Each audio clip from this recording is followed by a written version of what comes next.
Welcome to the Men Are Forged podcast. This is Cartwright Morris here. Men Are Forged are about the advancement of the young professional man towards lasting success and a meaningful life. And what the heck do I mean by that? Really, that's kind of my journey, is really being in my 20s, putting the label on myself that I was limited to who I could become, what I wanted to do.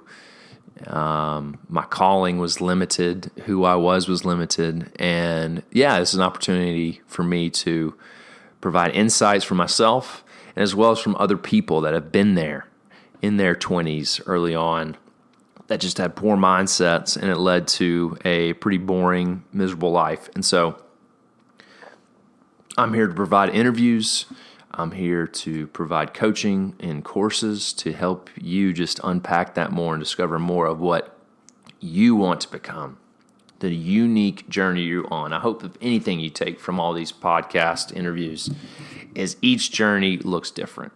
And if you try to make it like somebody else's, you're going to fail, you're going to be exhausted, and it's just not going to work like you think it will. So, so I just want to go ahead and just say that. So please check out menareforged.com. Subscribe to the email list where you can get up-to-date interviews. I have posted on my podcast, on my website is my podcast, the full layout of each interview, highlights, quotes, as well as some questions I can ask you, and also the YouTube page that I am downloading the full interviews so you can watch them as well. So let me just go ahead and jump in first thing with Stephen Scoggins. Let me just give a recap. There's a lot to cover with him because, man, he had some really great one-liners, great quotes, things that he said was really powerful. So please go back, watch that interview. It's episode 45, How to Serve Others by Investing in Yourself. Really great. I mean, it just really good stuff. So really off the bat, I ask, if you've listened to me more than one episode, I like to ask that first question. Yeah, who influenced you that really shaped your thinking, especially in your 20s? I think that's just a great question that helps me think through, really kind of kicks off the interview.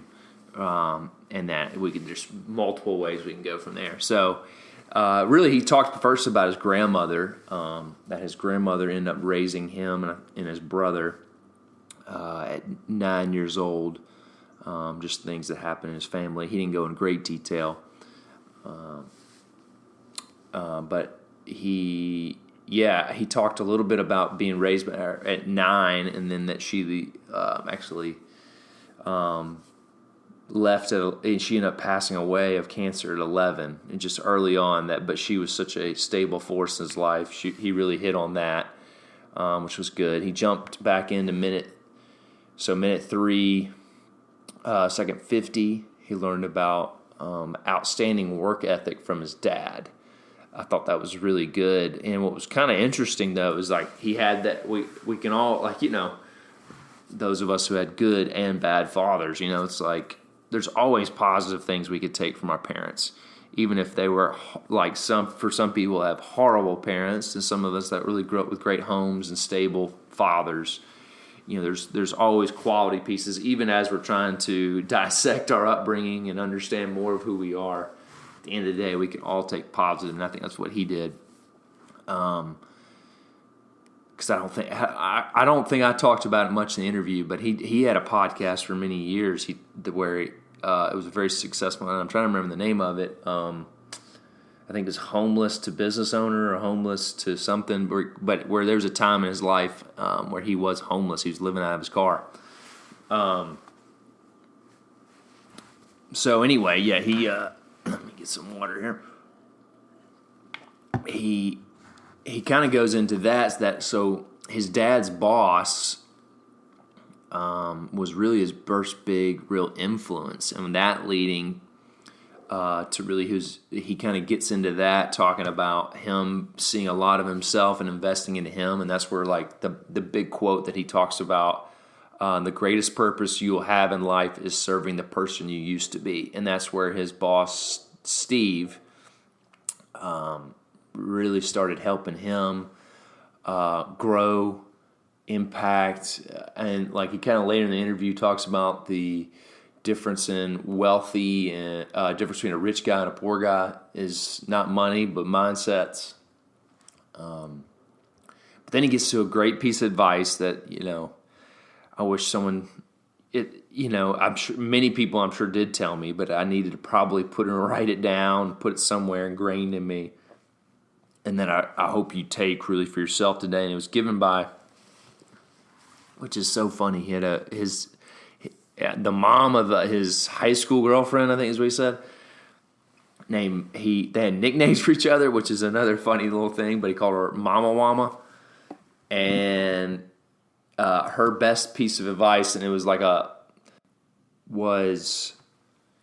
this too shall pass, and what comes next will be greater. I thought that was a freaking great line. This too shall pass. Pain, disappointment, hardship, hard times, if you really don't lean into the pain, but actually, you lean into the pain and you actually learn from it and grow from it, it actually is short, and greater things will come after it if you actually embrace it and don't move away from it and avoid it, or build up unhealthy habits where you actually like living in pain and think it's the only comforting thing, that's unfortunately sometimes it is. Pain does do that. Becomes too familiar to us. But I just love that piece of advice. So then he jumps into talking about the definition of a sojourner. He had a unique definition, and it was related to another thing he said earlier. The greatest purpose you will have in life is serving the person you used to be. So really that's interesting. Things that you've gone through, really how you grew from them, and you see that in someone else is really the best way to serve somebody. But he gives the definition of sojourner as they have a key understanding. In order to serve the person you used to be, you have to continue to become more of who you are supposed to be. That's interesting. You have to become more, and the more we grow, the more we have to give. I thought that's just a powerful little statement, and maybe cliche, but it's so freaking true. You can't give away what you don't have. So then by minute 11, second 10, he has the advice for people in their 20s. He says, pay for things that create more. Become more of who you are. Yeah, that's something that was interesting. I thought, pay for things that create more. It's like learning. It's interesting is at a young age, sometimes we become, too cheap, or we don't understand the value of $1, and we just kind of pay for things that kind of just make us feel good in the moment, versus actually paying for things that bring value to us, that actually will eventually come back and pay itself, 10, 100 times over. Very much a biblical concept. So learning to pay for things that create more in our life, that create value, it's really good. By minute 12, second 20, he talked about being stuck to unstoppable, kind of similar framework. He kind of gets into, I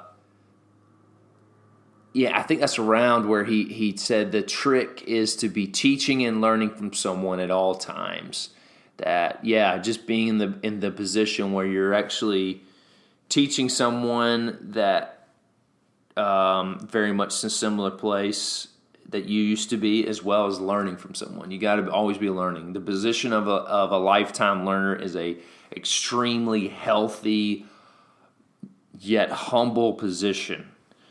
If you can just live your life in that tension of humility and confidence that I am always a lifetime learner, I thought that was a great line. Then by minute 14, he quotes The Rock, which I appreciate the reference. Big fan. Even before he was a movie star. Clearly, can you smell what The Rock is cooking? It cracks me up. Anyway, What was the line he said about The Rock? Oh, The Rock said, I just amplified more of who I was. I think that's super powerful in the context of like understanding what you're good at. Know what you're good at. If you can do anything to invest in yourself today, it's figuring out what you're good at, what you enjoy doing, what your strengths are. Sometimes when we find out our weaknesses, we can then figure out our strengths. And right now, you may not think it's a marketable skill, but one day it can be. That was a great line. Oh, and then that's when I kind of jumped ahead. So by minute 16, second 25 is when he said, "Be teaching and learning from someone at all times." He kind of jumps back into this. He talks about his own strengths assessment. You can find on his website. I actually have a link in his page on. Anyway, I have a link in his page on the website that you can actually find his strengths assessment that he talked about that minute 17, because there's just the importance of figuring out who you are, what you're good at. And he used a reference that I actually have a highlight on YouTube about that. He talks an interaction with a guy at a gym who's 22, and like all of us at 22, for some reason, like we think we got to find our purpose, our passion. We have to find everything at 22, and so our life will be set, and it just doesn't work like that. And he just had a great conversation of like, man, what he saw in him, just being around him, working out at that gym for over a year, he saw a lot of amazing things that are such a valuable skill and something he never saw. Sometimes you do need that outside perspective to see your strengths. So that's another quality thing to get around people that can call that out. He talked about by minute 18, second 12, seed, stock, and plant. There's planting of the seed, there's the stock, and then there's the planting. I don't know. He had a good analogy. I recommend listening to that part. So at minute 18, I can't remember exactly the analogy he used, but I liked it. By minute 19, second 42, my identity is not tied to my mistakes. Dang, that is a great line. How many times do we think our behavior, what we do when we fail, that it is so wrapped in our identity that we can't get out of our own way? Our identity is set. It is eternal. If you believe that sort of thing, that it is not up to us who we are. We are created beings. We are an idea before we were born. So therefore, to think that my failures in this life could somehow change that, it is nonsense. But we can learn from our mistakes and actually discover more of who we are through our mistakes. That's if we could just somewhat embrace failure as a positive thing of understanding who we are and not avoid it or be so down about it.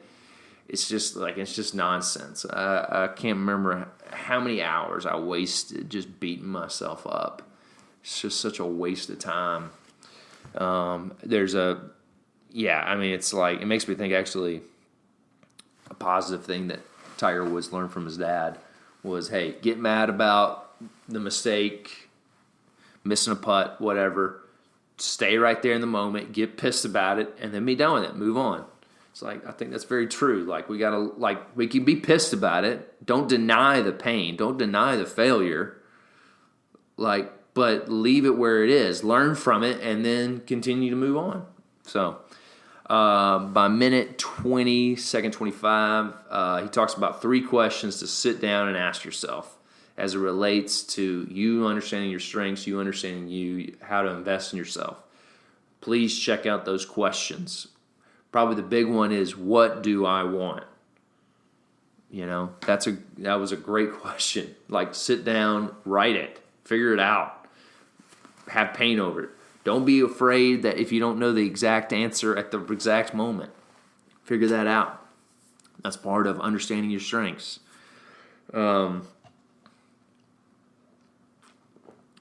There was something really else. Oh, yeah, and then he actually said that kind of an offhand question. It's like, what legacy do you want to leave? And I thought it was really powerful. I was like, if you died tomorrow, what legacy are you leaving? A legacy is meant to outlive you. He was very much, he hits on that later. It's really good, really powerful. Another great one-liner he did at minute 24, second 15. Limitations are as big as your choices. Meaning what we choose to do, how we choose to live our lives is what limits us. If we choose to think and live bigger, our choices towards our life, make our choices and our expectations of what really, at the end of the day, what God can do, right? Then, yeah, we invite a lot of amazing things. We are limited only by our thinking. For the most part, right? There's always that caveat. But I think we are definitely much more than we think we are as human beings. And I think we do limit ourselves. And it does sound cheesy, but it's like the reality. Yeah, it's like tomorrow I'm not going to go play in the NFL. That's just not possible. But by my thinking, I've limited what I can do in this life for sure. And the earlier you address that, the more you actually can do. So I kind of figured out through our conversation that he's a Christian, and he was very much a positive, like that is very much part of his being a business owner to be a great Christian leader, business leader. And so I kind of had to ask him the obvious question.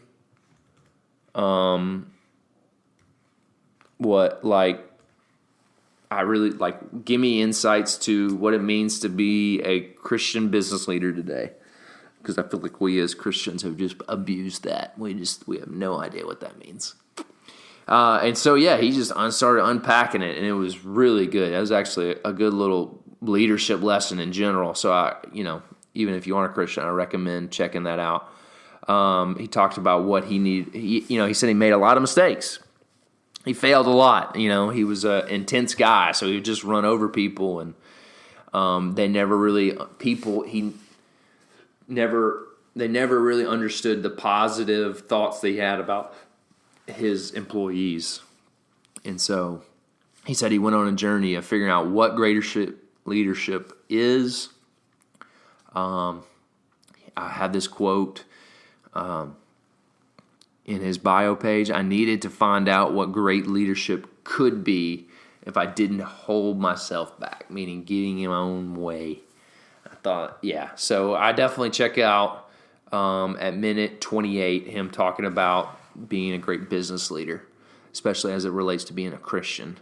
By minute 34, second 20, he just kind of said the obvious. Leadership 101, your team is always watching.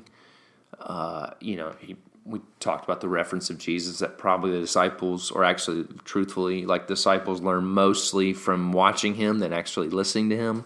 Actually, they didn't really even get a lot of what he said in the moment if you read the Bible. So, if you're a leader, man, realize your team is always watching. That's Leadership 101. They learn more from what you do than what you say. Golly, how many times is it said, but yet so many people miss it? Of mean what you say and say what you mean. When you say something, actually back it up with your action. Actually mean it. Don't just say nonsense.